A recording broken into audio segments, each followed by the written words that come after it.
Hello students, welcome to Prep IAS. मेरा नाम है मयूरी भागवानी एंड जैसा कि आप सभी जानते हैं कि हमने एक सीरीज स्टार्ट की है जिसमें हम हर रोज़ द हिंदू, इंडियन एक्सप्रेस जैसे newspapers as well as PIB and other UPSC magazines जो भी हैं उन सभी को कवर करते हुए डेली न्यूज़ एनालिसिस करते हैं।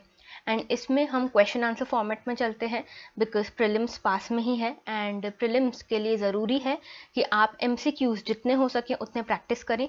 सो इसीलिए हम यहाँ पे आपके लिए लाए हैं current affairs of 2021 and here we will be dealing with daily news analysis of the Hindu, Indian Express etcetera. And शुरू करते हैं फिर आज का सेशन। तो शुरू करने से पहले एक चीज़ मैं आपको बता दूं कि हम आपके लिए लाए हैं हमारे चैनल पे 3 मंथ फ्री क्रैश कोर्स, और ये क्रैश कोर्स टारगेट कर रहा है यूपीएससी प्रीलिम्स 2021 को। ये पूरी तरह से फ्री है और ये 17 मार्च से स्टार्ट हुआ है and it will run till 20 जून। इसके फीचर्स की बात करूं तो हम यहाँ पे पूरी तरह से कवरेज करने की कोशिश करेंगे आपके सिलेबस का। यहाँ पे 5 high quality full length mock test आपको मिलेंगे। टीचिंग फैकल्टीज़ जो हैं यहाँ पे काफ़ी ज़्यादा एक्सपीरियंस्ड हैं, जिन्होंने ईदर मल्टीपल टाइम्स इंटरव्यू दिया है या फिर मल्टीपल टाइम मेंस दिया है। इसके अलावा हम स्टैटिक पोर्शन और डायनामिक पोर्शन यानी कि करंट अफेयर्स जो कि हम अभी ऑलरेडी डिस्कस कर रहे हैं, ये सब कुछ आपका कवर करवाएंगे इस फ्री क्रैश कोर्स में। स्टडी मटेरियल आपको टेलीग्राम चैनल के थ्रू मिल सकता है। डाउट क्लियरिंग सेशंस आपके होंगे हर संडे को और इसमें सीसैट भी इंक्लूडेड है। आपको फैकल्टीज़ के बारे में जानना हो तो ये हमारे फैकल्टीज़ हैं, इनका वर्क एक्सपीरियंस, इनका एग्ज़ाम एक्सपीरियंस, ये सब हमने यहाँ पे आपको दिया है। और इसके लिए, इस फ्री क्रैश कोर्स के लिए आपको अगर रजिस्टर करना हो या फिर आपको इसका शेड्यूल जानना हो तो आपको इसकी लिंक डिस्क्रिप्शन बॉक्स में मिल जाएगी। तो शुरू करते हैं आज का session. Okay, so first question हमारा क्या है। देखो, आज संडे है तो आज बहुत ज़्यादा न्यूज़ तो आई नहीं है, लेकिन एक चीज़ और कि अभी कोविड बहुत ज़्यादा राइज पे है तो मोस्टली सारी न्यूज़ कोविड से रिलेटेड ही है। फिर भी जितनी भी इम्पोर्टेंट न्यूज़ हैं वो हम यहाँ पे डिस्कस करेंगे और आपसे मैं रिक्वेस्ट करूँगी कि आप प्लीज़ इनको, जितने भी की पॉइंट्स हैं, सब न्यूज़ नहीं लेकिन जितने की पॉइंट्स हैं प्रीलिम्स पर्सपेक्टिव से आपको जो भी ठीक लगता है आप उसको नोट ज़रूर करिएगा, क्योंकि एंड में रिवाइज करने में बहुत ईजी होता है। So first question is mark the correct statement. Recently, an avalanche had hit a location about 4 kilometer ahead of Sumna in Uttarakhand. तो देखो, उत्तराखंड में आज की ही न्यूज़ है, मतलब कल की न्यूज़ है, आज न्यूज़पेपर में आई है कि उत्तराखंड में एक एवलांच आया जो कि सुमना के पास आया था, ठीक है। और इसमें 8 लोगों की डेथ हुई है, ठीक है। और क्योंकि वहाँ की वेदर बहुत ख़राब थी इसलिए वहाँ पे जो रेस्क्यू ऑपरेशन है वो भी बहुत अच्छे से नहीं हो पा रहे थे। तो ये तो स्टेटमेंट सही है क्योंकि यही न्यूज़ है मेनली, इसीलिए ये न्यूज़ में है एवलांच। अब एवलांच की बात करें तो there are 3 types of avalanche: rock avalanche, debris avalanche and snow avalanche. Yes, this statement is also correct. ये रॉक एवलांच का मतलब क्या है? देखो, रॉक एवलांच का मतलब कि एवलांच का मतलब आपको पता है या नहीं? देखिए, एवलांच का मतलब क्या होता है। एवलांच का मतलब कि कोई हिल है या कोई रॉक है, यहाँ से जब लैंडस्लाइड, अर्थक्वेक या बहुत ज़्यादा रेनफॉल, स्नोफॉल, इन सब के कारण, या फिर ह्यूमन एक्टिविटीज़ भी होती हैं, जैसे हिल्स पे बहुत ज़्यादा स्पोर्ट्स एक्टिविटीज़ की जाती हैं, तो winter activities, winter sports activities होती हैं, इन सब के कारण क्या होता है, या फिर बहुत ज़्यादा स्टीप स्लोप है तो भी, ये मैं फैक्टर्स आपसे डिस्कस करूंगी। इन सभी कारणों से क्या होता है, एक लैंडस्लाइड जैसा होता है ना, लैंडस्लाइड जैसा ही एवलांच होता है। एवलांच कैसा होता है कि यहाँ से स्नो आती है, अगर मैं स्नो एवलांच की बात करूँ, यहाँ से स्नो आती है थोड़ा सा पोर्शन, ये आते आते नीचे एक बहुत बड़ा लंप बन जाता है और नीचे की पॉपुलेशन जो भी है या जो भी प्रॉपर्टी है उसको डिस्ट्रॉय करने की इसमें पोटेंशियल रहता है। तो जैसे स्नो की बात करी वैसे ही रॉक्स भी हो सकती है, रॉक्स का एवलांच आ सकता है या फिर डेब्रिस का एवलांच हो सकता है। ओके, अब यहाँ पे मैं बात करूँ, factors responsible for it are heavy snowfall, जैसे मैंने आपको बताया था, हैवी स्नोफॉल के कारण हो सकता है। स्टीपर स्लोप, बहुत ऐसी खड़ी चट्टाने जो होती है उस पर भी ऐसा हो सकता है बहुत आसानी से। हाई टेम्परेचर, क्योंकि मेल्टिंग होती है तो जो स्नो का बेस है वो मेल्ट होने के कारण स्नो बहुत तेज़ी से नीचे आती है। अर्थक्वेक आ सकता है, इसके कारण भी हो सकता है। तो यहाँ पे तीनों ही स्टेटमेंट्स सही हैं, ठीक है। मैंने आपको यहाँ पे क्वेश्चन के साथ साथ ही एवलांच के बारे में समझाया है। So here all of the statements, that is option D is correct. Okay, देखिए अब एवलांच की बात करते हैं। सबसे पहले आप यहाँ पे ये न्यूज़ कटिंग देखिए, ये द हिंदू की न्यूज़ है। 384 rescued and 10 bodies recovered in Uttarakhand avalanche. तो उत्तराखंड में जो एवलांच आया था वो वापस जोशीमठ के पास आया है। आपको याद होगा जोशीमठ उत्तराखंड में ही फरवरी में एक बहुत बड़ी फ्लड आई थी and that was mainly considered a glacier lake outburst flood. इसके बारे में हम कभी और पढ़ेंगे, लेकिन मैं आपको एक छोटी सी चीज़ बता देती हूँ इसके बारे में। ग्लेशियर लेक आउटबर्स्ट फ्लड एक इंपॉर्टेंट टॉपिक है यूपीएससी प्रीलिम्स और मेंस दोनों के लिए, ठीक है। डिजास्टर मैनेजमेंट का टॉपिक है ये जीएस पेपर 3 का। अब देखो इसमें क्या होता है ना, ग्लेशियर लेक आउटबर्स्ट फ्लड में अगर कोई डैम है, ठीक है, सपोज कोई डैम है, डैम में अगर कोई लेक है जो ग्लेशियर लेक है, ठीक है, ग्लेशियर से बना हुआ लेक है, अगर वो डैम में जो ये ग्लेशियर लेक है ये फेल हो जाता है तो उसके कारण पूरा डाउनस्ट्रीम जो पानी एकदम जाता है that is known as glacier lake outburst flood, ठीक है। इसके कई रीजन हो सकते हैं, इरोजन हो सकता है, वाटर जो बॉडी है उस पर प्रेशर बहुत ज़्यादा हो सकता है। तो ये है ग्लेशियर लेक आउटबर्स्ट फ्लड। ये मैंने आपको जस्ट एक रेफरेंस दिया कि उत्तराखंड में जो जोशीमठ में फ्लड आई थी उसका एक रीजन इसे माना जा रहा था। ओके, अब एवलांच की बात करते हैं। देखो एवलांच क्या है, a mass of material moving rapidly down a slope. जैसा लैंडस्लाइड होता है सेम वैसा ही होता है, material moving rapidly down a slope. ये ट्रिगर कैसे हो सकता है, देखो when a material on a slope breaks loose from its surrounding this material then quickly collects and carries additional material down the slope. देखो जब भी मैंने आपको बताया कि स्नो के केस में क्या होता है, जब टेम्परेचर बढ़ता है तो जो बेस है उसका वो मेल्ट होने लगता है। तो बेसिकली स्नो ने अपना जो सराउंडिंग है उससे जो कनेक्शन था वो खो दिया और उसके कारण स्नो थोड़ा सा जो लंप था, ऊपर का जो लंप था वो नीचे की ओर निकलने लगा, गिरने लगा, ठीक है, डाउनस्ट्रीम जाने लगा। अब नीचे जाते जाते ऐसा नहीं कि सिर्फ ये लंप ही नीचे जाएगा, क्योंकि ये लंप तो छोटा है, इतना कोई डिजास्टर नहीं होगा इससे, लेकिन ये रास्ते में जितनी भी स्नो पड़ेगी उसको कलेक्ट करते करते एडिशनल मटेरियल को भी अपने साथ कलेक्ट करते करते एंड में बड़ा लंप होके एंड में बहुत ज़्यादा डिजास्टर कर सकता है। ओके, अब काइंड्स ऑफ एवलांचेस की हमने बात करी है ऑलरेडी। रॉक एवलांच जिसमें लार्ज सेगमेंट्स ऑफ रॉक्स होंगे, आइस एवलांच जिसमें ग्लेशियर होंगे, डेब्रिस एवलांच जिसमें बहुत सारा अनकंसोलिडेटेड मटेरियल जैसे लूज स्टोन्स हो गए, सॉइल हो गया, ये सब हो सकता है। ओके, अब देखो जब भी कोई स्लैब एवलांच होता है तो mass of descending snow may reach a speed of 130 kilometre per hour which is very high. Okay, तो इतना स्पीड से भी एवलांच आ सकता है और ये फॉरेस्ट को पूरी तरह डिस्ट्रॉय कर सकता है, विलेजेस को डिस्ट्रॉय कर सकता है। अब एवलांच की बात करें तो देखो 3 मेन फीचर्स होते हैं, ये इंपॉर्टेंट है आपके लिए, ठीक है। एक होता है स्टार्टिंग जोन, एक होता है एवलांच ट्रैक और एक होता है रन आउट जोन। अब स्टार्टिंग जोन क्या होता है, जैसे देखो जैसे कि ये हमारा रॉक है, ठीक है, यहाँ हमारी हिल है। ओके, अब यहाँ पे इस पॉइंट पे जो सबसे ऊपर जो हिल के ऊपर टॉप मोस्ट एरिया या जो अनस्टेबल एरिया है वो यूजुअली स्टार्टिंग जोन होता है, क्योंकि यहाँ पे ही जो आइस है वो काफ़ी ज़्यादा अनस्टेबल रहती है या रॉक है वो अनस्टेबल रहती है। तो यहाँ से जहाँ से शुरू हो रहा है एवलांच, जहाँ से जिस भी लंप है जो चाहे वो स्नो का हो, आइस का हो, रॉक का हो, जिसने अपना कनेक्शन यहाँ बेस से खो दिया, सराउंडिंग से खो दिया, वो वाला एरिया होता है स्टार्टिंग जोन, ठीक है। ये काफ़ी अनस्टेबल एरिया होता है। बीच में जो ट्रैक ये फॉलो करता है दैट इज एवलांच ट्रैक, और एंड में जहाँ ये पहुंचता है this is known as run out zone, जहाँ पे अब इसको ये ज़मीन पे आ गया है, अब और कोई एरिया नहीं है, ठीक है, तो दिस इज स्टेबल एरिया, तो रन आउट जोन। ओके, इन सब के अलावा मैं आपसे कुछ और बात बताऊं एवलांचेस की। तो देखो एवलांचेस के हमने रीजंस डिस्कस करे ऑलरेडी। एक बड़ा रीजन एवलांच का है डिफॉरेस्टेशन। आपको पता है कि डिफॉरेस्टेशन के कारण क्या होता है कि जो ट्रीज हैं उनको काट दिया जाता है। अगर ट्रीज होती तो वो अपने रूट्स से स्ट्रांगली होल्ड करके रखती, ठीक है, स्नो को, या फिर एक तरह से बैरियर बनती स्नो के या डेब्रिस के नीचे गिरने में। तो यहाँ पे डिफॉरेस्टेशन एक बड़ा कारण है। इसके अलावा अर्थक्वेक वगैरह, लैंडस्लाइड है, और जो विंटर्स में स्पोर्ट्स किए जाते हैं वो सब है।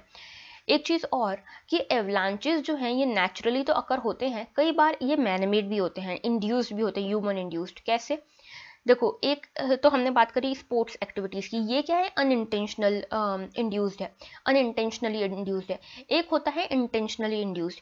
इसका एग्जांपल मैं अगर आपको बताऊं तो वर्ल्ड वॉर 1 के टाइम पे जब ऑस्ट्रिया इटली फ्रंट पे लड़ाई हो रही थी 1916 में, तो बहुत सारा जो ट्रूप था, 10,000 troops were killed through avalanche. ठीक है, मतलब वहाँ पे आर्टिलरी के थ्रू हिल्स पे एवलांच लाया गया था, ट्रिगर किया गया था, और उसके कारण about 10,000 troops were killed.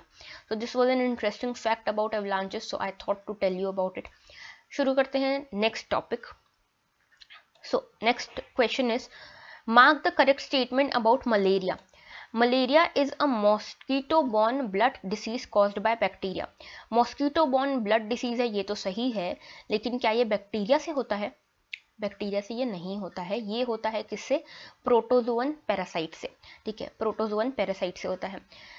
It spreads through bites of infected female Anopheles mosquito. Yes, this is right. देखो female Anopheles mosquito is important here, क्योंकि ये ही मॉस्किटो बहुत सारे और भी डिसीज करता है। आप मुझे कमेंट सेक्शन में बताएंगे कि कौन कौन से और डिसीज होते हैं इस फीमेल मॉस्किटो के थ्रू।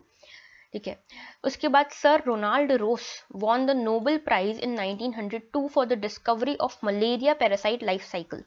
तो ये भी ऑप्शन आपका सही है, क्योंकि रोनाल्ड रोस जो थे उन्होंने ही इसकी जो मलेरिया की लाइफ साइकिल होती है उसको डिस्कवर किया था, जिसके लिए इनको नोबेल प्राइज भी दिया गया था। सो हमारे यहाँ पे second and third statement are correct, so our answer would be option B both 2 and 3। First क्यों गलत है? क्योंकि ये ब्लड डिसीज है, मॉस्किटो बॉर्न भी है, लेकिन ये बैक्टीरिया से नहीं होता। किससे होता है? वायरस से भी नहीं होता, तो फिर प्रोटोजोअन पैरासाइट से होता है। ओके, मलेरिया के बारे में ये पहली चीज़ तो ये न्यूज़ में क्यों था? देखो जो 25 अप्रैल है ना, इसे वर्ल्ड मलेरिया डे के फॉर्म में सेलिब्रेट किया जाता है। आज है 25 अप्रैल और इसे वर्ल्ड मलेरिया डे के फॉर्म में सेलिब्रेट किया जाता है। अब आज की जो थीम है 2021 की, जो मलेरिया डे की थीम है, वो क्या है? Reaching the zero malaria target. ठीक है, रीचिंग जीरो मलेरिया टारगेट। अब इसी से लिंक करते हुए अभी एक WHO ने रिपोर्ट रिलीज की है जिसका नाम है zeroing in on malaria elimination. Zeroing in on malaria elimination, ये रिपोर्ट इन्होंने वर्ल्ड मलेरिया डे पे WHO ने रिलीज की है। ठीक है, और WHO ने ये जो रिपोर्ट रिलीज की है वो की है वर्ल्ड मलेरिया डे पे, जो कि होता है 25 अप्रैल को। ओके, अब देखो इस रिपोर्ट में बेसिकली इन्होंने हर एरिया को, हर कंट्री को एक तरह से इंडिकेशन दिया है, एक तरह से रैंक दी है कि कितना किस किस कंट्री ने कम किया है अपने एरिया में मलेरिया को। ओके, WHO ने इस रिपोर्ट के साथ एक इनिशिएटिव भी स्टार्ट किया है जो कि है E2025। ये देखो ऐसे इनिशिएटिव्स ना बहुत इंपॉर्टेंट होते हैं प्रीलिम्स के लिए। आपसे सीधा क्वेश्चन पूछा जाएगा E2025 initiative is related to what. अब उसमें आपको कई तरह के क्वेश्चन ऑप्शंस दे देंगे, जैसे एंटरप्रेन्योरशिप दे दिया, इलेक्ट्रिक व्हीकल्स दे दिया, ऐसी ऐसी चीज़ें देंगे जो आपको लगेगा हाँ ये हो सकता है। तो याद रखना है E2025 is related to malaria. Okay, इसमें क्या है, इसमें इन्होंने 25 कंट्रीज को सिलेक्ट किया है जिनमें पोटेंशियल है मलेरिया को पूरी तरह से इरेडिकेट करने का बाय 2025। अब देखो ये जो इनिशिएटिव है ना, ये एकदम नया इनिशिएटिव नहीं है। 2017 में एक सेम इनिशिएटिव लिया गया था जो था E2020। ठीक है, E2020, इसमें 25 कंट्री की जगह 21 कंट्रीज को सिलेक्ट किया गया था, सेम रीजन वाली, जो जिनमें पोटेंशियल हो मलेरिया को इरेडिकेट करने का बाय 2020। ठीक है, तो 2020 तक जिन कंट्रीज में WHO को लगा कि पोटेंशियल है मलेरिया को इरेडिकेट करने का, उन कंट्रीज को सिलेक्ट करके उनको शामिल किया गया था E2020 इनिशिएटिव में।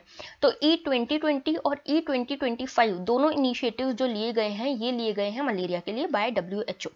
ओके, और they are aiming towards eradication of malaria from the world. Okay, अब यहाँ पे देखो उसकी सक्सेस के ऊपर ही बेस्ड है ये E2025 इनिशिएटिव, क्योंकि वो सक्सेसफुल हुआ, उसी के कारण ये अब आगे फिर से कर रहे हैं हम। ओके, इंडिया का क्या सिनेरियो है अकॉर्डिंग टू दिस रिपोर्ट?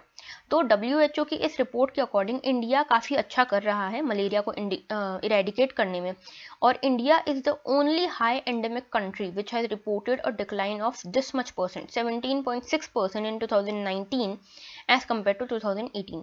तो एक साल में इंडिया ने हाई एंडेमिक कंट्री होते हुए भी 17% मलेरिया को रिड्यूस किया है, and that is a very good performance by India. Okay, उसके अलावा इंडिया ने कई और इनिशिएटिव्स भी लिए हैं मलेरिया को ख़त्म करने के लिए। जैसे कि एक हमने लॉन्च किया था 5 ईयर प्रोग्राम 2017 में।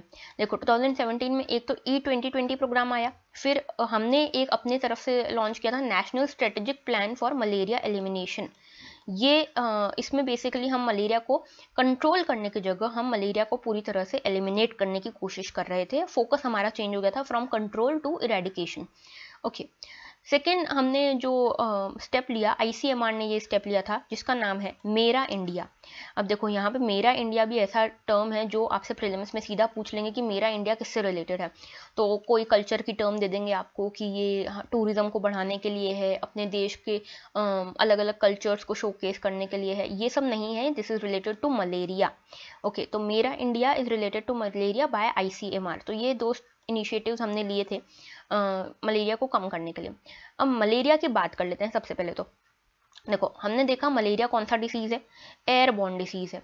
एयरबॉर्न नहीं, ब्लड मॉस्किटो बॉर्न डिसीज़ है, ठीक है, मतलब मॉस्किटो से फैलता है ये। I am sorry I said airborne but it is mosquito borne. Okay, mosquito borne disease है, ब्लड डिसीज़ है, ठीक है, एंड प्लाज्मोडियम पैरासाइट्स इसको फैलाते हैं, ठीक है, और प्रीडोमिनेंटली ये ट्रॉपिकल एंड सब ट्रॉपिकल एरियाज में मिलता है।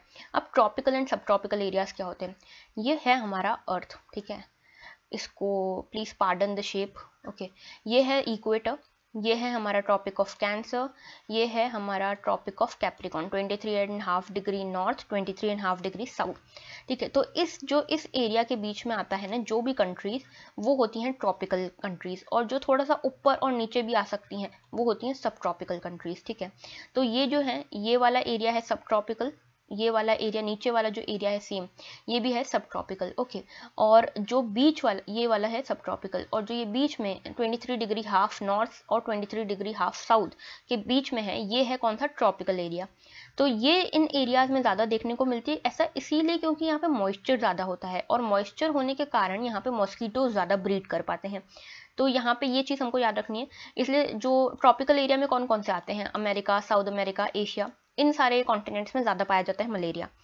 अब देखो पैरासाइट जो है ये किस तरह से स्प्रेड होता है, by the bites of infected Anopheles mosquito. Female Anopheles mosquito है ये, ठीक है, ये हमने पढ़ लिया ऑलरेडी। अब देखो इसमें क्या होता है कि ह्यूमन बॉडी में एंटर करने के बाद जो पैरासाइट है वो मल्टीप्लाई होता है लीवर सेल्स में। ये चीज़ याद रखना कि लीवर सेल्स में ये मल्टीप्लाई होता है, and then it attacks the red blood cells, ठीक है। रेड ब्लड सेल्स पे अटैक करके फिर रप्चर होता है। तो सबसे पहले क्या हुआ, सबसे पहले लीवर सेल्स पे अटैक किया पैरासाइट ने, और उसके बाद रेड ब्लड कार्पसेल्स पे अटैक किया, रेड ब्लड सेल्स पे अटैक किया और उनको रप्चर करना स्टार्ट किया, ठीक है। 5 पैरासाइटिक स्पीसीज होते हैं, लेकिन जो 2 सबसे डेंजरस होते हैं वो ये हैं, ठीक है, Plasmodium vivax and Plasmodium falciparum. Okay, अब सिम्टम्स क्या हैं? देखो मलेरिया बहुत ज़्यादा कॉमन था जब हम लोग छोटे हुआ करते थे। तो सिम्टम्स क्या थे आप सभी को पता होगा, fever, flu like illness, shaking, chills, headaches, muscle aches, tiredness, ये सब है। अब देखो ये चीज़ इंपॉर्टेंट है, it is preventable as well as curable. इसका क्योर भी अवेलेबल है और प्रिवेंटेबल है, मतलब इसकी वैक्सीन भी अवेलेबल है। ओके, अब देखो ये हमने पढ़ा ये वाला टॉपिक। अब इसी तरह से डिसीजेज बहुत इंपॉर्टेंट हो जाते हैं। मैंने आपको बताया था कि प्रीलिम्स के लिए आपको कुछ अलग से टॉपिक्स रेडी करने हैं जो कि मेंस में यूजुअली सीधे नहीं आते, ठीक है, और इनकी एक लिस्ट आपको प्रिपेयर करनी है। इनमें से 2-3 क्वेश्चन तो बिल्कुल आपके जाएंगे ही यूपीएससी प्रीलिम्स में। एक है हमारा रिपोर्ट्स, ठीक है, जैसे कि मैंने आपको बताया था, जैसे ये वाली रिपोर्ट है जीरोइंग मलेरिया, तो ये किसने लॉन्च की, WHO ने। ऐसे बहुत सारी रिपोर्ट्स और हैं जिनके बारे में आपको पता होना चाहिए। फिर ऐसी बहुत सारी कमिटीज़ हैं जिनके बारे में आपको पता होना चाहिए। उसके अलावा डिसीजेज़ हैं, नेशनल पार्क्स हैं, सेंचुरीज़ हैं, और आर्ट एंड कल्चर की ऐसी ही एक लिस्ट बनानी है आपको, मॉन्यूमेंट्स की। ये सारी चीज़ें इंपॉर्टेंट है, ओके। और जब भी आप डिसीजेज़ पढ़ेंगे तो आप उसको कैसे पढ़ेंगे, सबसे पहले वो होता क्यों है, किस वायरस के कारण होता है, बैक्टीरिया के कारण होता है, प्रोटोजोआ के कारण होता है, किस लिए होता है, वो किससे फैलता है, ठीक है, मतलब मॉस्किटो बॉर्न है, एयर बॉर्न है, ब्लड बॉर्न है, वाटर बॉर्न है, जो भी है, ओके। उसके बाद उसके सिम्टम्स क्या हैं, उसका क्योर है क्या, उसका जो वैक्सीन वो अवेलेबल है क्या, प्रिवेंटेबल है क्या डिसीज़, उसके बाद किस तरह का डिसीज़ है, कम्युनिकेबल है, नॉन कम्युनिकेबल है, इन्फेक्शियस है तो कितना इन्फेक्शियस है, अगर ये प्रिवेंटेबल और क्यूरेबल है तो क्या इसका ट्रीटमेंट है, ये सब चीज़ें आपको पता होनी चाहिए। और क्या उसके लिए इनिशिएटिव लिया गया है इंडिया एंड वर्ल्ड के द्वारा, तो ये चीज़ें आपको पता होंगी तो आपका पूरा डिसीज़ वाला टॉपिक रेडी है। ओके, सो आगे बढ़ते हैं नेक्स्ट क्वेश्चन की तरफ। सो नेक्स्ट क्वेश्चन है हमारा, mark the correct statements about classical swine fever. देखो क्लासिकल स्वाइन फीवर के बारे में हमने लास्ट लेक्चर में डिस्कस किया था अफ्रीकन स्वाइन फीवर के बारे में, जो कि बहुत ज़्यादा फैल रहा है नॉर्थ ईस्ट में, बेसिकली मिजोरम में। तो मिजोरम में फैल रहा है, मेघालय और असम में पिछले साल फैला था बहुत ज़्यादा, तो नॉर्थ ईस्ट बहुत ज़्यादा वल्नरेबल रहता है अफ्रीकन स्वाइन फीवर को। अब क्लासिकल स्वाइन फीवर क्यों न्यूज़ में था, इसके बारे में हम समझेंगे। देखो क्लासिकल स्वाइन फीवर, एक तो मैं आपको बता देती हूँ ये क्यों न्यूज़ में था। ये न्यूज़ में इसीलिए था क्योंकि एक इंस्टीट्यूट है हमारा, ठीक है, उसने जो वैक्सीन बनाने की टेक्नोलॉजी थी उसको ट्रांसफ़र किया है एक प्राइवेट फर्म को, जिससे वो जो प्राइवेट फर्म है वो भी वैक्सीन बना सके क्लासिकल स्वाइन फीवर के लिए।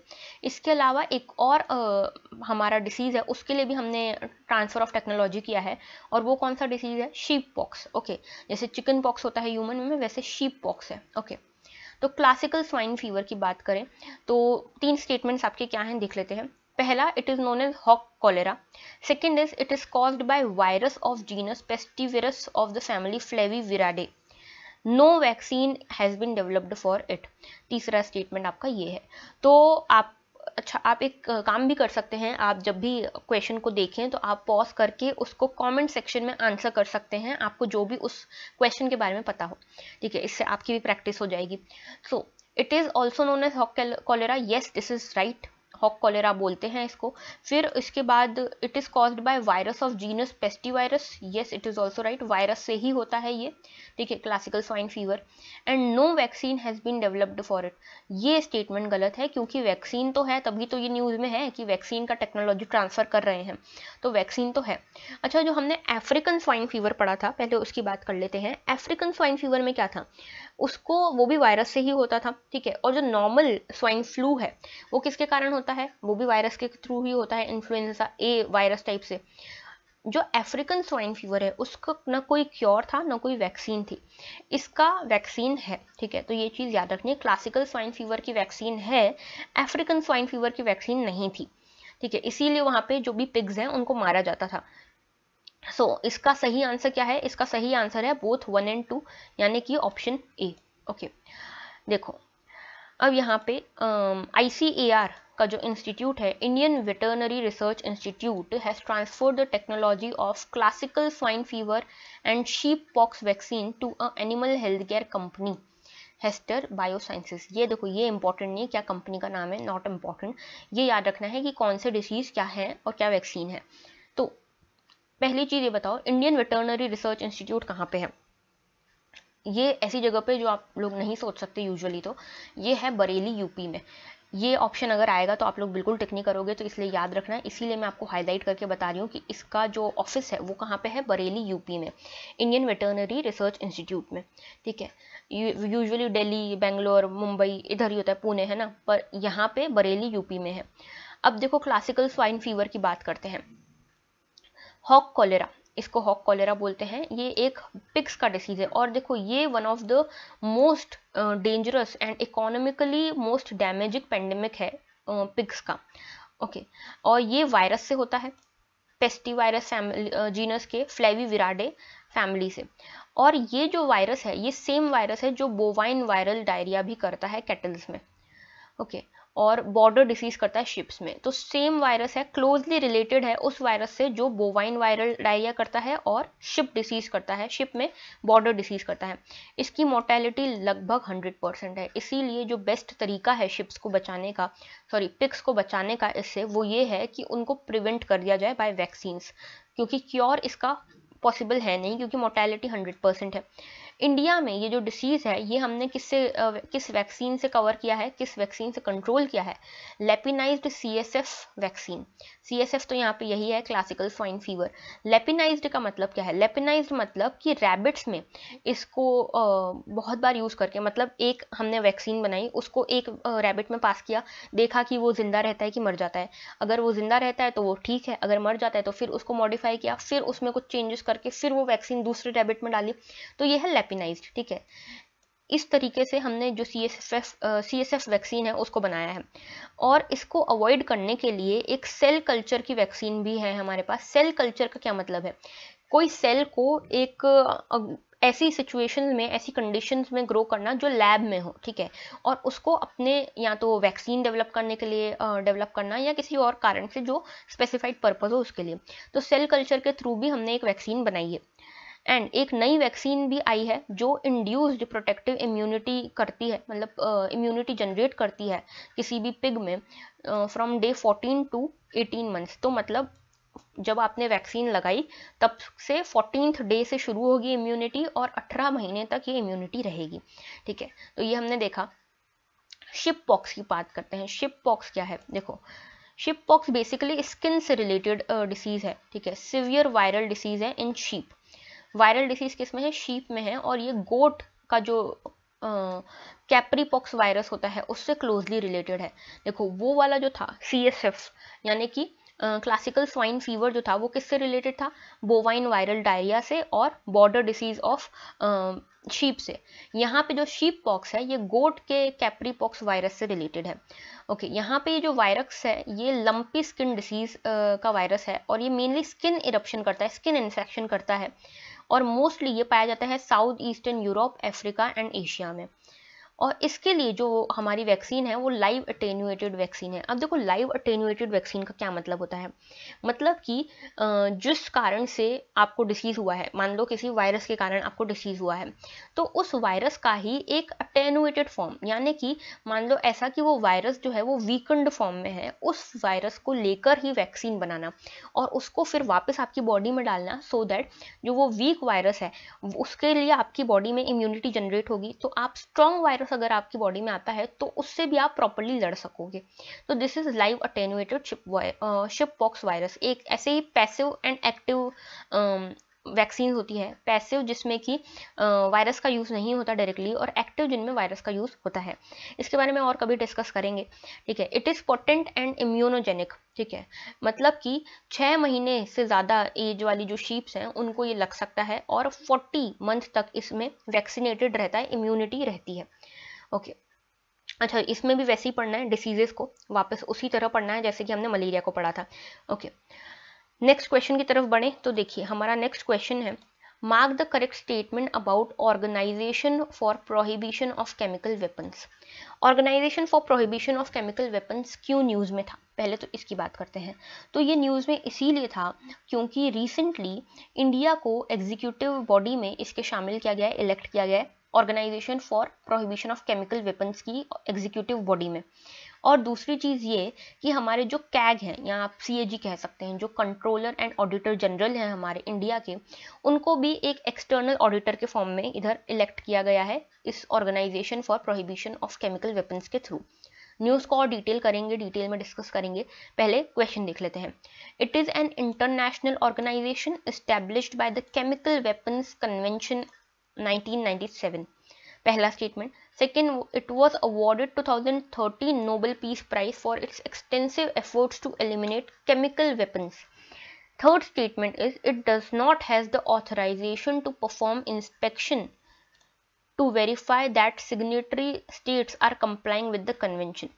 Does not को यहाँ पे ध्यान देना, not को हमेशा ध्यान देना, correct incorrect को हमेशा ध्यान देना। ओके, क्योंकि कई बार ऐसा होता है कि 2-3 क्वेश्चन हम ऐसे ही गलत कर देते हैं एग्जाम में, नॉट को नहीं देखते, इनकरेक्ट को नहीं देखते। इसीलिए मैं क्या करती थी, मैं आपको बताती हूँ कि जब भी पेपर आए आपके पास, तो जो भी आपके पास स्टेटमेंट हो ना, उसमें जहाँ भी आपको इनकरेक्ट, नॉट, ओनली ये दिखे ना तो वहाँ पे उसको अंडरलाइन कर दो, बॉक्स बना दो, नेसेसरीली दिखे, इम्पॉर्टेंटली दिखे, ये सारी चीज़ें जो है एक्सट्रीम वर्ड्स जो हैं उनको बिल्कुल अंडरलाइन करके हेडलाइन बनाओ, उसको हाईलाइट करो, कैसे भी करो, वो दिखना चाहिए। ओके, अब देखो पहला स्टेटमेंट इसका करेक्ट है, इंटरनेशनल ऑर्गेनाइजेशन है और इसी कन्वेंशन के अंतर्गत बना है, इसीलिए कन्वेंशन भी इंपॉर्टेंट है, ठीक है। इसको नोबेल प्राइज दिया गया था, ये भी सही है। और तीसरा स्टेटमेंट गलत है क्योंकि इसके पास ऑथराइजेशन है कि अगर कोई भी मेंबर इसकी जो रूल्स हैं उनको वायलेट करता है तो उधर इंस्पेक्शन कर सकता है ये। सो इसका आंसर है बोथ 1 और 2 यानी कि ऑप्शन ए, ठीक है। देखिए इसके बारे में बात करें, organisation of prohibition for chemical weapons, तो इंडिया के कंट्रोलर एंड ऑडिटर जनरल को यहाँ पे एक्सटर्नल ऑडिटर के फॉर्म में इलेक्ट किया गया था, चूज किया गया था बाय OPCW, OPCW बोलूंगी मैं, organisation for prohibition of chemical weapons को, और इन्हें यहाँ पे इलेक्ट किया गया है 3 साल के टर्म के लिए स्टार्टिंग फ्रॉम 2021। इसके अलावा इंडिया को भी यहाँ इलेक्ट किया गया है as a member of executive council of OPCW, ठीक है, और ये एशिया को रिप्रेजेंट करेगा अनदर 2 ईयर टर्म के लिए, ठीक है।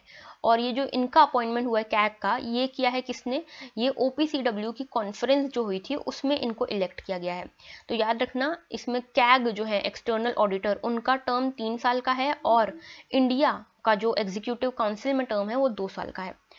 अब पहले OPCW की बात कर लेते हैं। देखो नाम से समझ आ रहा होगा, इसमें केमिकल वेपन्स को प्रोहिबिट करने के लिए, उनका यूज रोकने के लिए काम किया जाता है। और ये कौन से कन्वेंशन से बनी है, chemical weapon convention 1997। This thing becomes very important here. Non proliferation treaty के जो प्रोविजन है उनको फॉलो करवाती है ये। केमिकल वेपन्स के ट्रांसफर, स्टॉक पाइलिंग, यूज, इन सबको रोकती है। ये ऑथराइज्ड है to perform inspections to verify that signatory states are complying by its rules और नॉट, ठीक है, तो इंस्पेक्शन कर सकती है। 2001 में इसने UN के साथ एक रिलेशनशिप एग्रीमेंट किया जिसमें इन्होंने ये कहा कि जो भी ये इन्वेस्टिगेशन इंस्पेक्शन करेगी उसकी रिपोर्ट ये UN को भी देगी, so that UN can also coordinate and work with it for prohibition of chemical weapons, okay. और इसको 2013 में नोबेल पीस प्राइज मिला था क्योंकि ये केमिकल वेपन्स को बहुत अच्छी तरह से एलिमिनेट करने की कोशिशें कर रही है। Second thing is about executive council. India को एग्जीक्यूटिव काउंसिल का मेंबर बनाया गया है, ठीक है, 2 साल के टर्म के लिए। तो एग्जीक्यूटिव काउंसिल क्या है, किसी भी बॉडी की, किसी भी जो ऑर्गेनाइजेशन है उसकी गवर्निंग बॉडी होती है, तो वो यहाँ पे एग्जीक्यूटिव काउंसिल है। इसमें 41 मेंबर स्टेट्स होते हैं, ठीक है, और हर 2 साल में इनको इलेक्ट किया जाता है। और यहाँ पे हर 2 साल में जो मेंबर्स हैं वो चेंज होते हैं, रोटेटिंग बेसिस पे इनको इलेक्ट किया जाता है, ठीक है। और ये सुपरवाइज करते हैं कि किस तरह से टेक्निकल सेक्रेटरीट काम करेगा और किस तरह से इम्प्लीमेंटेशन कराया जाएगा इस कन्वेंशन का। हर मेंबर स्टेट के पास राइट है to serve on executive basis on a rotating basis. तो ठीक है, ये चीज़ इंपॉर्टेंट है कि हर सर्विंग मेंबर जो है, हर मेंबर स्टेट जो है उसके पास ये राइट है to serve on executive council. So आगे बढ़ते हैं। अच्छा, इसकी बात करी तो आपको यहाँ पे 2-3 चीज़ें और बता दूं मैं कि बहुत सारे ऐसे कन्वेंशंस हैं जो वेपन्स से डील करते हैं, अलग अलग वेपन्स से। जैसे 4 कन्वेंशंस तो वो हैं जो MTCR है, ऑस्ट्रेलियन ग्रुप है, वासेनारा ग्रुप है, NSG है, ठीक है। ये सारे जो ग्रुप हैं ये न्यूक्लियर वेपन से, बायोलॉजिकल वेपन से, एक ही हमने देखा केमिकल वेपन से डील करता है, फिर कुछ मिसाइल टेक्नोलॉजी से डील करते हैं, उनके बारे में भी आपको डिटेल में पढ़ना है, ठीक है। फिर next question is mark the correct statement about national pension scheme, national pension system. National pension system news में इसीलिए था क्योंकि इसमें कई सारे रिफॉर्म्स प्रपोज्ड हैं, उन रिफॉर्म्स की बात करेंगे, पर उससे पहले देख लेते हैं। ये जनवरी 2005 में लॉन्च किया गया था, जनवरी 2004 में लॉन्च किया गया था, ऐसा स्टेटमेंट कह रहा है। It is open only for government employees and even NRIs can join NPS। देखो यहाँ पे एक तो ओनली आ गया, तो ओनली आ गया तो यहाँ पे प्रॉब्लम है, ठीक है, मतलब इसको सोचना अच्छे से। और फिर NRIs भी इसको ज्वाइन कर सकते हैं। देखो पहला स्टेटमेंट तो सही है, 2004 में ही इसको लॉन्च किया गया था। दूसरा स्टेटमेंट गलत है। अभी जो है ये सभी के लिए ओपन है। जब ये लॉन्च हुआ था 2004 में तो ये सिर्फ गवर्नमेंट एम्प्लॉयज़ के लिए था। अब 2009 से लेके अब तक ये सभी के लिए ओपन है, ठीक है। और third statement is also right कि NRIs can also join NPS। Now see यहाँ पे एक ट्विस्ट है। एक ट्विस्ट ये है कि देखो 3 चीज़ें हैं, एनआरआईज ज्वाइन कर सकते हैं लेकिन ओसीआईज और पीआईओज ज्वाइन नहीं कर सकते। ओसीआई क्या है, पीपल ऑफ इंडियन ओरिजिन, एक तो पीआईओ है और एक ओसीआई है, ठीक है, ओवरसीज सिटीजन ऑफ इंडिया, ये दोनों इसको ज्वाइन नहीं कर सकते। जो यूनिफाइड हिंदू फैमिलीज हैं वो भी इसको ज्वाइन नहीं कर सकती। और अगर कोई पर्सन जो एनआरआई है वो अपनी सिटीजनशिप चेंज कर देता है तो वो भी इनएलिजिबल हो जाता है फॉर एनपीएस। तो ये तीनों ट्विस्ट है, यहाँ पे ध्यान रखना है। तो यहाँ पे देखें 1 and 3 are correct, so our option would be C both 1 and 3। ओके, तो क्या क्या देखा हमने कि 2004 में आई थी, 2004 में जब ये आई थी स्कीम तब ये सिर्फ गवर्नमेंट एम्प्लॉयज़ के लिए थी, अब ये सभी के लिए है, ठीक है। और एनआरआईज भी इसको ज्वाइन कर सकते हैं, ओसीआई पीआईओ ज्वाइन नहीं कर सकते, हिंदू अनडिवाइडेड फैमिलीज इसको ज्वाइन नहीं कर सकती, और अगर सिटीजनशिप चेंज कर लेते हो आप तो फॉरेन सिटीजन बन गए ना, तो फॉरेन सिटीजन तो बिल्कुल ही ज्वाइन नहीं कर सकते, ठीक है। अब देखो नेशनल पेंशन स्कीम जो है, नेशनल पेंशन सिस्टम, ये सबसे पहले क्या है, गवर्नमेंट स्पॉन्सर्ड पेंशन स्कीम है।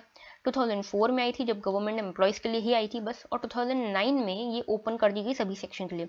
अच्छा देखो बेसिकली होता क्या है इसमें पेंशन स्कीम में, मोस्टली हमारा जो इंडिया है उसमें आपने देखा होगा बहुत ज़्यादा इनफॉर्मल ऑक्यूपेशन है, एम्प्लॉयमेंट है, तो सभी को, जो सभी इनफॉर्मल सेक्टर के वर्कर्स हैं उनको पेंशन तो मिलेगी नहीं, इसीलिए गवर्नमेंट ने ये हर 18 to 60 ईयर्स तक के एज वाले एज ग्रुप के लिए ये स्कीम ओपन रखी है कि 18 to 60 एज ग्रुप वाले लोग इसमें कंट्रीब्यूट करके अपना पेंशन कमा सकते हैं for the after retirement period. Okay, तो ये है नेशनल पेंशन स्कीम, 2009 में सबके लिए ओपन कर दी गई थी। और ये जो स्कीम है ये सभी सब्सक्राइबर्स को अलाउ करती है कि रेगुलरली वो कंट्रीब्यूट करें और अपने पेंशन अकाउंट में ड्यूरिंग देयर वर्क लाइफ, ठीक है, आफ्टर वर्क लाइफ उनको रिटायरमेंट के बाद इसी से पैसा मिल सकता है।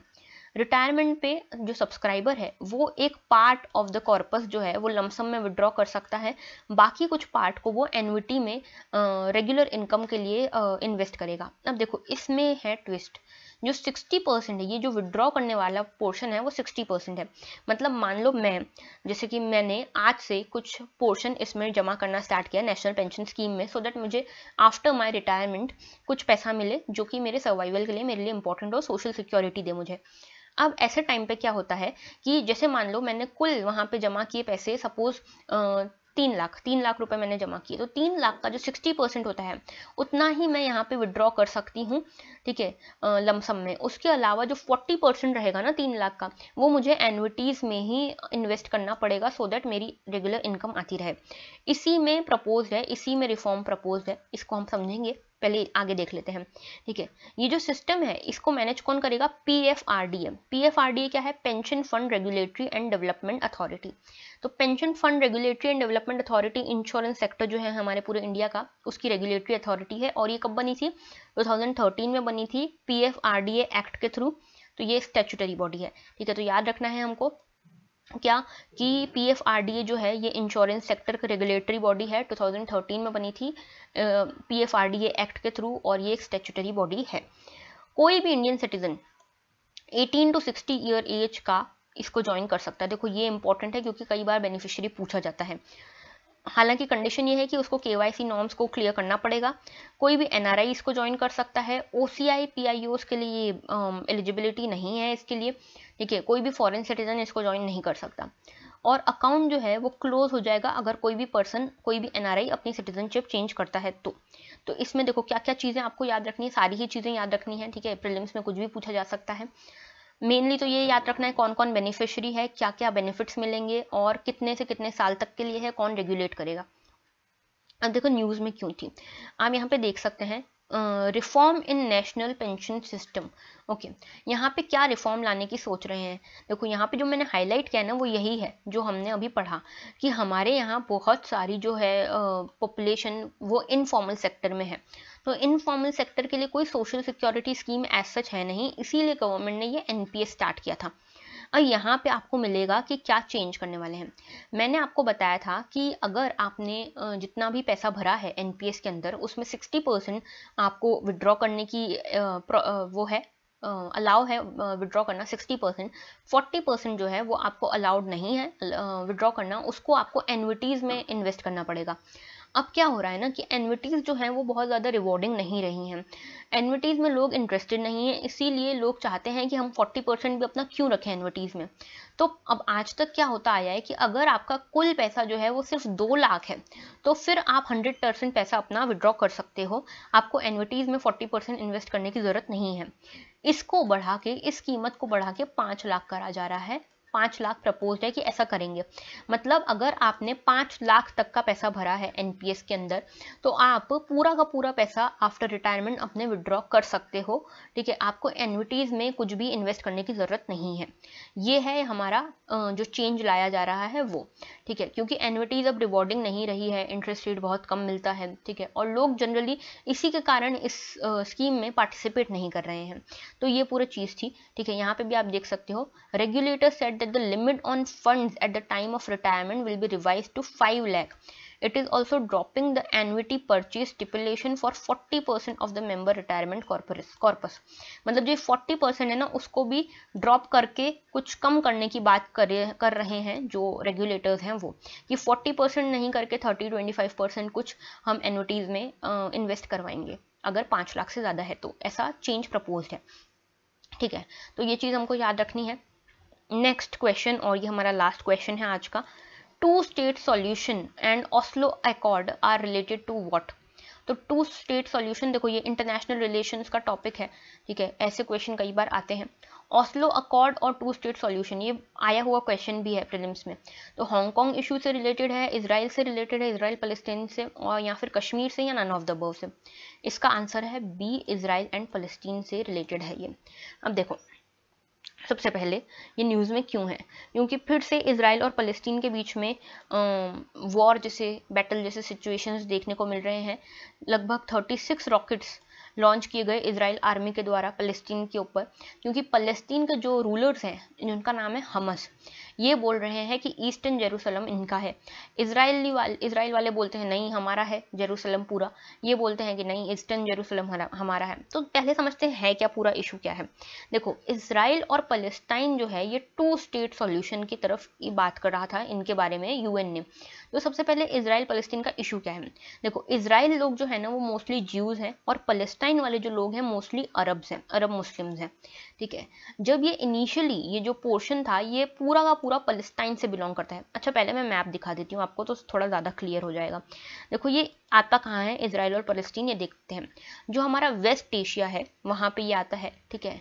इसके आसपास कौन कौन से कंट्रीज हैं, एक है लेबनान, फिर सीरिया, जॉर्डन एंड इजिप्ट, ये इसकी सराउंडिंग कंट्रीज हैं। अब ये जो पिंक वाला पोर्शन आप यहाँ देख रहे हो ये है कौन, पैलेस्टाइन, और ये जो पीच जैसा आपको पोर्शन दिख रहा है ये है इजराइल, ओके। इसमें ये जो बेसिक पहले हम सिटीज़ देख लेते हैं कौन कौन सी इंपॉर्टेंस की है। ये है हैफा, ये इंपॉर्टेंट है, ठीक है। फिर ये है तेल अवीव, ये इंपॉर्टेंट है। ये जो पिंक कलर का जो आपको पट्टी दिख रही है ये है गाजा स्ट्रिप, ओके। इसके अलावा यहाँ पे आप देखिए ये है हमारा जेरूसलम जिसके ऊपर सारी लड़ाई हो रही है, और ये है वेस्ट बैंक, ठीक है। ये वाले जो पिंक पोर्शन है ये वेस्ट बैंक होता है, ये वाला जो पोर्शन है ये गाजा पट्टी, गाजा स्ट्रिप बोलते हैं। तो ये पिंक पोर्शन और ये पिंक पोर्शन इसको हम बोलते हैं क्या, पैलेस्टीन, ओके। और ये जो है ये सी भी पड़ती है यहाँ पे, और ये है गोलन हाइट्स जो अभी रिसेंटली बहुत न्यूज़ में थी। इजराइल लेबनान सीरिया के बीच में आती है ये। यहाँ पे सिनाई पेनिनसुला आता है, ठीक है, ये सिनाई पेनिनसुला आता है यहाँ पे, ठीक है। और ये जो है ये सुएज कैनाल भी यहाँ से क्रॉस होता है, ओके। तो ये चीज़ हमने समझ ली। अब देखो क्या हुआ, इनिशियली ये जो ग्रीन आपको पोर्शन दिख रहा है ना ये पैलेस्टीन है, और जो ये वाइटिश पोर्शन है ये इजराइल है। तो जब 1946 की बात करें तो मेजरली ये एरिया पैलेस्टीनियन लोगों का था, अरब मुस्लिम्स का था, और बहुत कम एरिया था ज्यूस का, यानी कि जो इजराइल वाले हैं उनका। ज्यूइश लैंड आप देख सकते हैं, और ये पैलेस्टीनियन लैंड है, ठीक है। आगे चल के 1947 में वॉर हुआ, यूएन प्लान बना, उसमें ज्यूज का बहुत सारा माइग्रेशन हुआ था। देखो सेकंड वर्ल्ड वॉर के टाइम पे ज्यूज जर्मनी और आसपास के एरिया से उनको होलोकास्ट से बचने के लिए इधर माइग्रेट करके आए, और फिर उन्होंने एक प्लान बनाया कि हमको एक ज्यूइश आइडेंटिटी वाला एक नेशन बनाना चाहिए जहाँ पे मेजॉरिटी ज्यूइश लोग ही रहें। तो उनसे उनको आइडिया आया इजराइल बनाने का, तो उन्होंने ये वाला पूरा पोर्शन सीज कर लिया। वाइट वाला एरिया है इजराइल का, ग्रीन वाला एरिया है पैलेस्टीन का। आगे जाके 1967 में एक और वॉर हुआ। 1967 का जो वॉर था उसमें कई सारे एरियाज को इन्होंने एक्वायर कर लिया, जैसे कि ये है सिनाई पेनिनसुला, ये एक्वायर हो गया। फिर ये देखो गाजा पट्टी जो है इसका कुछ एरिया, ये गाजा पट्टी का एरिया है, ये वेस्ट बैंक का कुछ एरिया है, ठीक है। फिर ये गोलन हाइट्स है, ये सब 1967 में इसराइल ने सीज कर ली। ये जो गोलन हाइट्स है ये सीरिया से इन्होंने सीज कर ली। फिर उसके बाद ये वाला जो है वेस्ट बैंक, ये फलस्तीन से इन्होंने सीज कर लिया। ये वेस्ट बैंक जो है, वेस्ट बैंक तो सॉरी गाजा स्ट्रिप जो है ये इन्होंने सीज कर ली। सिनाई पेनिनसुला जो है ये इन्होंने इसराइल से सीज कर लिया। तो ये इसराइल अपने आप को काफ़ी ज़्यादा एक्सपांड करता जा रहा है तब से। और अगर 2010 की बात करेंगे तो ये स्थिति थी 2010 में, और इवन अब तो और ज़्यादा जो इसराइल का एरिया है वो एक्सपांड हो गया है। तो पहले समझते हैं क्या कारण था। तो देखो, कारण ये था कि ज्यूस और अरब मुस्लिम्स के बीच की लड़ाई है। ये ज्यूज जो होलोकास्ट से सेकेंड वर्ल्ड वॉर के बाद माइग्रेट कर रहे थे towards Asia and other countries of Europe, वहाँ पे उनको एक ज़रूरत थी एक नेशनल आइडेंटिटी की, जिसमें वो चाहते थे कि सारे ज्यूज का एक कंट्री हो, ठीक है। तो उन्होंने ये सोचा कि हम इसराइल इस्टेब्लिश करते हैं पैलेस्टाइन के टेरिटरी पे। पैलेस्टाइन वाले मुस्लिम्स थे, उन्होंने बोला कि हम अपनी टेरिटरी क्यों दें, ठीक है। तो ये जो है बेसिकली पॉलिटिकल कॉन्फ्लिक्ट बन गया है अब, जो पहले टेरिटोरियल कॉन्फ्लिक्ट होता था 20th सेंचुरी का। ओके, तो Jews fleeing holocaust in Europe wanted to establish a national homeland, और उस time Arab and Muslim majority जो थी ओटोमन एम्पायर की वो इसी एरिया में थी। अरब्स ने रेजिस्ट किया, ठीक है, और उन्होंने बोला हम अपना लैंड क्यों दें। तो फिर यूएन प्लान आया। यूएन प्लान ने बोला कि अब 2 स्टेट सॉल्यूशन कर लेते हैं। 2 स्टेट सॉल्यूशन मतलब 2 स्टेट्स रहेंगे। 2 स्टेट्स कौन से, एक रहेगा ज्यूज का, एक रहेगा अरब मुस्लिम्स का। ज्यूज का स्टेट जो रहेगा वो रहेगा कौन सा, इसराइल, और अरब मुस्लिम्स जो हैं वो पैलेस्टाइन, उनका स्टेट रहेगा। तो ये जो था ये यूएन का प्लान था to give each group part of land. ये जो था ये फेल हो गया, और इसराइल ने कंटिन्यूसली अपनी टेरिटरी को एक्सपांड करना जारी रखा। अरब नेशंस ने इसके खिलाफ कई बार आवाज़ उठाई, बहुत सारी वॉर्स लड़ी, जिसमें मेजरली 2 वॉर्स हैं, 1948 और 1967 वाली। 1948 में तो उतना कुछ लॉस नहीं हुआ, 1967 में बहुत ज़्यादा लॉस हुआ अरब मुस्लिम्स का, ठीक है। और आसपास के जो देश हैं वो भी इन सभी में इन्वॉल्व थे, क्योंकि वो भी अरब नेशंस थे। 1967 की वॉर में देखो क्या क्या लूज हुआ। एक तो इसराइल को वेस्ट बैंक का कंट्रोल मिल गया, गाजा स्ट्रिप का मिल गया, इसके अलावा गोलन हाइट्स मिला उनको, ओके, और क्या मिला था, सिनाई पेनिनसुला मिला, ठीक है। ये सारी चीज़ें इनको मिली थी। अब देखो यहाँ पे देखते हैं 2 स्टेट सॉल्यूशन आखिर है क्या। तो देखो 2 स्टेट सॉल्यूशन का मतलब क्या है। 2 स्टेट का मतलब 2 इंडिपेंडेंट स्टेट्स रहेंगे, कंट्रीज रहेंगी, इसराइल और फलस्तीन, जिनका अपना अपना एजेंडा रहेगा किस तरह से आगे मूव करना है। पर बेसिकली ये कॉन्फ्लिक्ट को रिजॉल्व करने का एक तरीका था, और यही एक इकलौता तरीका सभी को दिख रहा था कि यही एक तरीका हो सकता है इनके कॉन्फ्लिक्ट को ख़त्म करने का, क्योंकि कोई भी टेरिटरी अपनी छोड़ना नहीं चाहता था। 1993 में ऑस्लो अकॉर्ड साइन होते हैं, जिसमें इसराइल पहली बार फ़लस्तीनियन लिबरेशन ऑर्गेनाइजेशन को रिकॉग्नाइज करता है कि हाँ फ़लस्तीन भी एक नेशन है, ये ऑर्गेनाइजेशन भी एग्जिस्ट करती है। और दोनों ने एक दूसरे को फॉर्मली रिकॉग्नाइज किया, और दोनों ने माना कि हम अब से जो कॉन्फ्लिक्ट है हमारा उसको ख़त्म करेंगे, नेगोशिएट करेंगे। दोनों स्टेट्स जो थे उनका विजन क्या था कि 2 state vision required Israel to abandon its opposition of Palestinian claims. तो देखो इसराइल को ज़रूरत थी यहाँ पे 2 स्टेट सॉल्यूशन का, अगर उसको फॉलो करना था तो इसराइल को पैलेस्टीनियन क्लेम्स को रिकॉग्नाइज करना पड़ता, लेकिन इसराइल ने कभी ऐसा नहीं किया। इसराइल हमेशा टेरिटरी अपनी एक्सपांड करने की तरफ रहा, तो इसीलिए ऑस्लो अकॉर्ड्स भी अल्टीमेटली फेल हो गए, ठीक है। तो Oslo accords giving statehood to Palestinian has been the bedrock of any proposal, ठीक है। आज तक जितने भी प्रपोजल आए हैं वो इसी पे बेस्ड हैं, 2 स्टेट थ्योरी और ऑस्लो अकॉर्ड्स पे। अब देखो इसमें चीज़ें क्या इंपॉर्टेंट है। इंडिया और फलस्तीन का जो इशू है वो गांधी जी के बहुत दिल के करीब था, ऐसा इसीलिए क्योंकि इंडिया ने भी ये 2 स्टेट थ्योरी देखी थी। जब जिन्ना जो थे वो लेके आई ये प्रपोजल कि मुस्लिम्स की एक कंट्री होगी, हिंदूज की एक कंट्री होगी, तो वो भी 2 स्टेट सॉल्यूशन था ना। तो इसलिए गांधी जी बिल्कुल अगेंस्ट थे कि ये क्या बात हुई भाई, तुम उनको भी अपना उनकी टेरिटरी दो, तुम क्यों उनसे बोल रहे हो कि 2 स्टेट सॉल्यूशन करने की ज़रूरत है, सबको मिलजुल के रहना चाहिए, ज्यूस क्यों अपनी अलग कंट्री बनाना चाहते हैं। तो गांधी जी के टाइम पे जब हमारी फॉरेन पॉलिसी थी गांधी जी के टाइम से लेके तो बहुत एंड तक 1992 तक हमने जो इजराइल है उसको कम्प्लीटली इग्नोर किया, अवॉइड किया, ठीक है। फॉरेन प्लेटफॉर्म्स पे हम पलेस्टीन की तरफ बहुत ज़्यादा हमारा झुकाव था, ठीक है। तो उस स्टेज को जो एक्सपर्ट्स हैं, फॉरेन पॉलिसी एक्सपर्ट्स, वो आइडियलिज्म की दर्जा देते हैं। अल्टीमेटली 1992 में हमने देखा कि जब हमारी कोई हेल्प नहीं कर रहा था, यूएस वगैरह कोई हेल्प नहीं कर रहा था, उस टाइम पे हमारी इजराइल ने हेल्प करी थी, और तब से हमने फिर उनके साथ डिप्लोमेटिक स्ट्रेटेजिक रिलेशंस बनाए। और 1992 के बाद इंडिया और इजराइल के जो स्ट्रेटेजिक रिलेशन हैं वो स्टार्ट हुए थे, ठीक है। तो तब से हम रियलिज्म को फॉलो कर रहे हैं, ऐसा कहते हैं एक्सपर्ट्स, फॉरेन पॉलिसी एक्सपर्ट। तो रियलिज्म और आइडियलिज्म का फंडा भी यहाँ पे इन्वॉल्व है। और आज की डेट में भी लगभग 83% कंट्रीज वो हैं जो पैलेस्टाइन को रिकॉग्नाइज नहीं करती, सिर्फ इजराइल को रिकॉग्नाइज करती हैं। लेकिन बहुत सारी कंट्रीज ऐसी भी हैं जो पैलेस्टाइन के साथ सिंपथाइज करती हैं, क्योंकि यहाँ अगर आप देखो प्रैक्टिकली तो देखो, पैलेस्टाइन का इशू तो है, पैलेस्टाइन का सिंपथाइज करने का बात तो बनती है, क्योंकि पैलेस्टाइन वालों का ही ये एरिया था और उन्हीं को हटा के बिल्कुल इतना कम कर दिया गया है, और इनके बीच में बार बार जो कॉन्फ्लिक्ट्स होते रहते हैं। हमस आपको याद रखना है, हमस क्या है, जो पैलेस्टाइन के जो रूलर्स हैं उनको कहते हैं हमस। और ये पूरी जो लड़ाई है ये जेरूसलम के लिए, ठीक है। और वैसे तो पूरी टेरिटरी के लिए है, लेकिन जेरूसलम के लिए इंपॉर्टेंटली है, क्योंकि जेरूसलम जो है ये एक होली प्लेस भी है, ठीक है। मतलब इसकी हिस्ट्री भी है जो अरब्स, मुस्लिम्स और ज्यूस दोनों से रिलेटेड है, और ये रिलीजियस प्लेस भी है उन दोनों के लिए, तो ये इसलिए इंपॉर्टेंट हो जाती है, ठीक है। तो ये हमने आज के सारे टॉपिक्स डिस्कस कर लिए हैं, तो मिलते हैं अगली बार। एंड तब तक के लिए आप नोटबुक अपनी ज़रूर बनाइएगा, इन क्वेश्चंस को बार बार प्रैक्टिस कीजिए, रिवाइज करते रहिए, and then will meet next time. So thank you for watching.